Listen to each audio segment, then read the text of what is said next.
Welcome back. This is chapter 30 of Genesis. When Rachel saw that she was not bearing Jacob any children, she became jealous of her sister. So she said to Jacob, "Give me children or I'll die." Jacob became angry with her and said, "Am I in the place of God who has kept you from having children?" Then he said, "Here is Bilhah, my maidservant. Sleep with her so that she can bear children for me, and that through her I can too build a family." So she gave him her servant Bilhah as a wife. Jacob slept with her, and she became pregnant and bore him a son.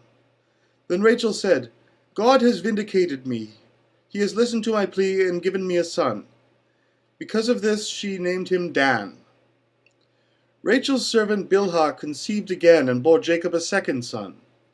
Then Rachel said, "I have had a great struggle with my sister, and I have won." So she named him Naphtali. When Leah saw that she had stopped having children, she took her maidservant Zilpah and gave her to Jacob as a wife. Leah's servant Zilpah bore Jacob a son. Then Leah said, "What good fortune!" So she named him Gad. Leah's servant Gilpah bore Jacob a second son. Then Leah said, "How happy I am! The women can call me happy." So she named him Asher.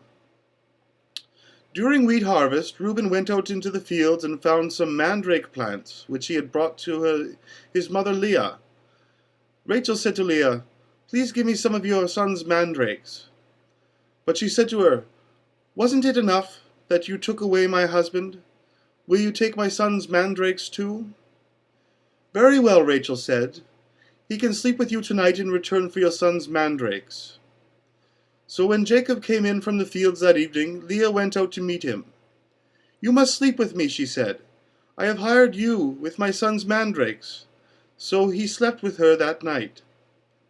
God listened to Leah, and she became pregnant and bore Jacob a fifth son. Then Leah said, "God has rewarded me for giving my maidservant to my husband." So she named him Issachar. Leah conceived again and bore Jacob a sixth son. Then Leah said, "God has presented me with a precious gift. This time my husband will treat me with honor, because I have borne him 6 sons." So she named him Zebulun. Sometime later she gave birth to a daughter and named her Dinah. Not sure. Then God remembered Rachel. He listened to her and opened her womb. She became pregnant and gave birth to a son and said, "God has taken away my grace." She named him Joseph and said, "May the Lord add to me another son." Jacob's flocks increase. After Rachel gave birth to Joseph, Jacob said to Laban, "Send me on my way so I can get back to my own homeland. Give me my wives and children, for I have served you, and I will be on my way. You know how much work I've done for you." But Laban said to him, "If I have found favor in your eyes, please stay. I have learned by divination that the Lord has blessed me because of you." He added, "Name your wages, and I will pay them." Jacob said to him, "You know how I have worked for you, and how your livestock have fared under my care. The little you had before I came has increased greatly, and the Lord has blessed you whither I have been. But now when I do something for my own household." "What shall I give you?" he asked.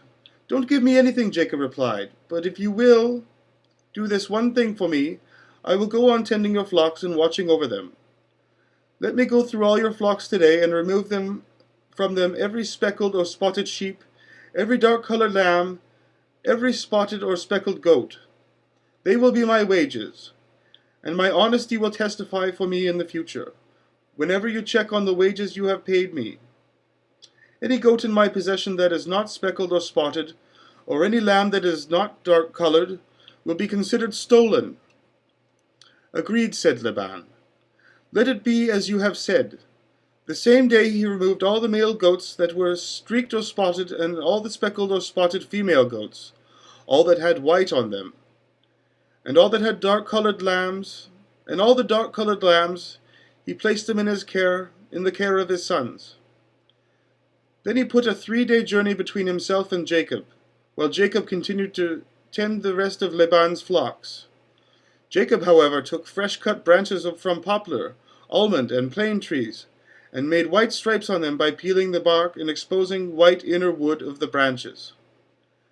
Then he placed the peeled branches all along the watering troughs, so that they would be directly in front of the flocks when they came to drink.